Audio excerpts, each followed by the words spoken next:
Guerra racial. Chegada em Ervedon. Volume 1, o começo e o fim. Arco passado que assombra. Cap 2. Chegada em Ervedon. Finalmente estou aqui. Digo isso a plenos pulmões logo após passar pelo ponto de verificação de Ervedon. Algumas pessoas me olham com olhares estranhos enquanto outras entendem até simpatizam, mas eu prontamente ignoro todos eles. Agora onde fica a entrada sul que o guarda falou? Ervedon é a maior escola e única aberta para todas as raças criada principalmente para a Guerra Fria entre raças. Prodígios de todas as espécies entram nela, e o destino de suas raças é colocado em suas mãos. Por isso aqui é uma zona neutra, também é por isso em volta dela tem a cidade mais próspera e diversificada conhecida, Ervedon. Aí está você. Falo para mim mesmo quando encontro a entrada que parece o túnel de entrada dos jogadores de futebol. Existem 4 entradas norte, leste, oeste e a entrada sul a qual estou entrando agora é a entrada dos clãs mais fracos ou dos renegados que buscam patrocinadores ou uma vaga gratuita. Neste momento eu saio do túnel que deságua em uma arena que lembra as arenas romanas. É realmente incrível, esse lugar é gigantesco, parece caber um número quase infinito de pessoas.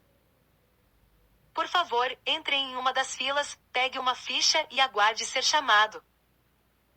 Após escutar o orientador que me apresava com uma cara feia, percebi que estava parado ainda na entrada deslumbrado. Depois de ser acordado de meu estupim, pude reparar 4 filas primeiramente, mas conforme eu me aproximava via mais e mais filas e infelizmente nenhuma delas eu podia ver o fim. Realmente tem um bocado de gente aqui. Eu entro em uma fila aleatória. Parece que vou ter que esperar um tempo interminável nessa fila e parece que todos estão pensando a mesma coisa. Apesar disso está muito quieto aqui. Será o nervosismo ou é porque todos somos oponentes aqui?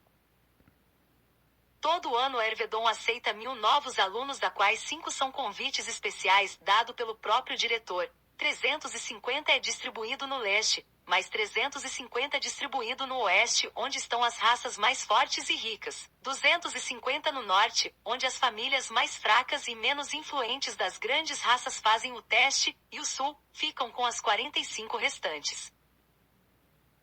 Estou finalmente vendo a Oni. Oni é a raça responsável por gerenciar os testes. Essa raça tem 3 casas que juntas se tornam a raça perfeita para isso, principalmente por sua habilidade racial. A casa do meio, os Onis dessa casa são muito parecidos com humanos de tamanho médio se desconsiderarmos os 2 chifres, um em cada lado de sua testa. Eles têm pele de cor vivida, cabelo pretos e olhos de cor escuras. Sua habilidade racial é ter uma força de ogro e ter facilidade de manipular mana. Eles servem principalmente como guarda-costa da casa principal, por causa de sua versatilidade. Nesse momento estou vendo 2 desses de ternos pretos e óculos escuro protegendo a Oni de antes, um de cada lado da mesa. Eu consigo sentir um terceiro, mas não sei exatamente onde. Provavelmente isso é intencional para desencorajar a todos. A Oni no meio é da Casa Sábios, sendo um perfeito exemplo da sua casa. Ela é um pouco menor que uma pessoa baixa, tão pálida como um albino. Não tem nenhum chifre, mas em troca tem um terceiro olho bem no meio da testa, cabelos brancos com algumas mechas prateadas e olhos da cor de mel claro. Sua habilidade racial é ter facilidade em manipular mana e seu terceiro olho é chamado Olho do Mundo. Quando aberto, há poucas coisas que podem escapar dele. Há boatos de que o antigo líder deles, que morreu na Guerra Total, podia até mesmo ver o fluxo do tempo como riachos com diversas bifurcações e usava seu Olho do Mundo para navegar por ele. Mas sua habilidade matriz é ver os status. Finalmente sou o terceiro da fila. Eu consegui fazer uma revisão para a prova teórica enquanto esperava. Não terei problemas se em biologia cair Oni, e em história Ervedon.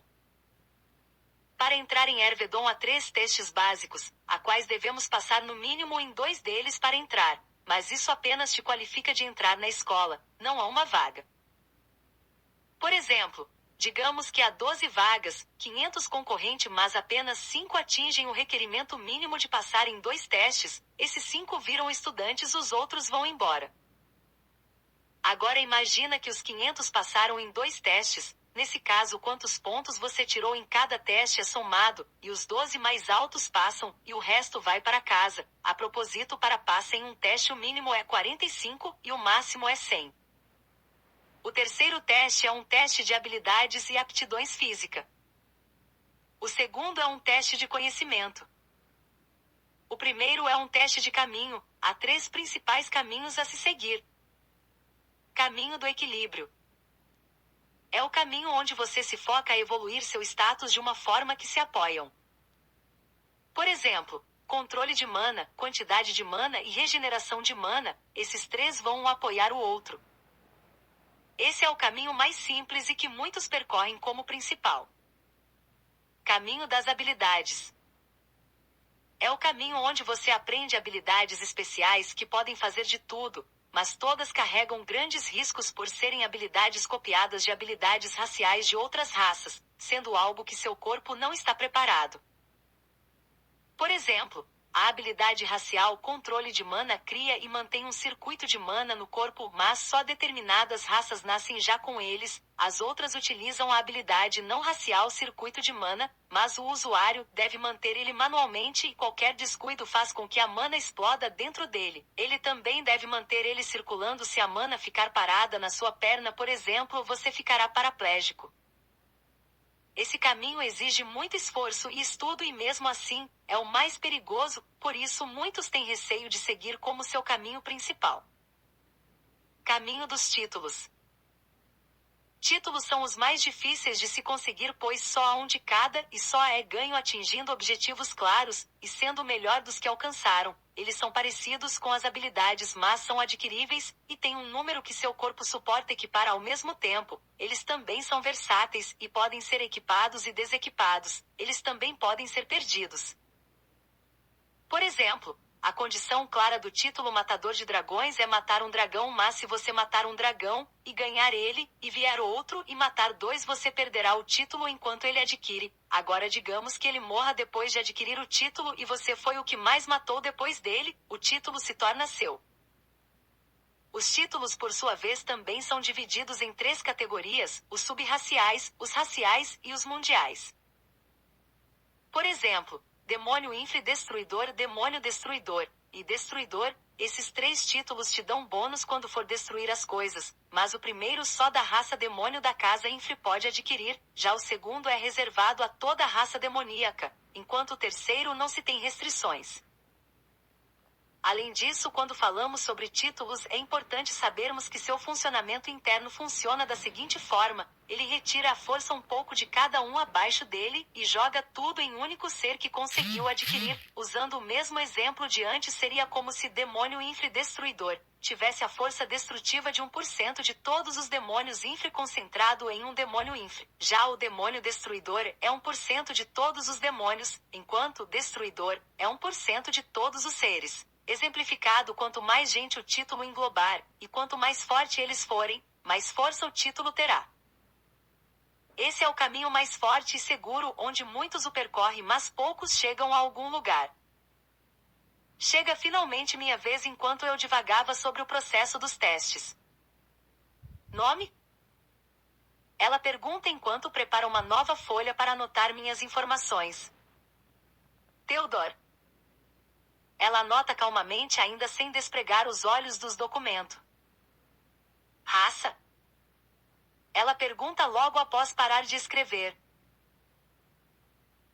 Eu não respondo nada, eu fico meio ansioso ao responder essa pergunta, afinal eu vim até aqui por ser uma zona neutra onde não poderão mais me caçar como bicho por eu ser o que sou. Raça? Ela pergunta novamente enquanto bate a ponta da caneta na mesa de madeira ao lado do documento. Isso é uma mania dela? Ela cansa de esperar e olha para mim com um olhar um pouco cansada, como se não fosse a primeira vez que isso acontece, ao ponto que já estava se tornando irritante. Ela me analisou de cima a baixo com os olhos cor de mel dela enquanto ainda batia calmamente a caneta.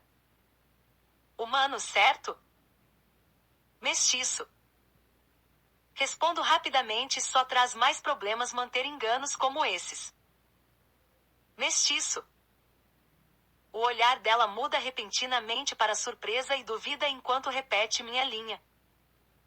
Qual mescla? Ela pergunta cautelosamente, ela parece só estar curiosa com minha resposta agora.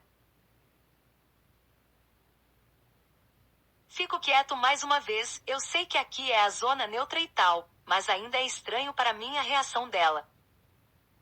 Minha mãe era um demônio, meu pai, não o conheci. Respondo quando o olhar dela começa a passar para um perigosamente ansioso, eu com certeza não devo me envolver com esse tipo de gente. Uma raça que pode suprimir o DNA demoníaco a tal ponto. Ela murmura isso enquanto se inclina para trás na cadeira, e para de bater a ponta da caneta fixando ela firmemente na mesa. Qual a família da sua mãe? Equilíbrio.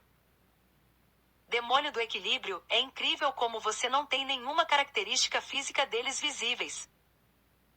Crum crum.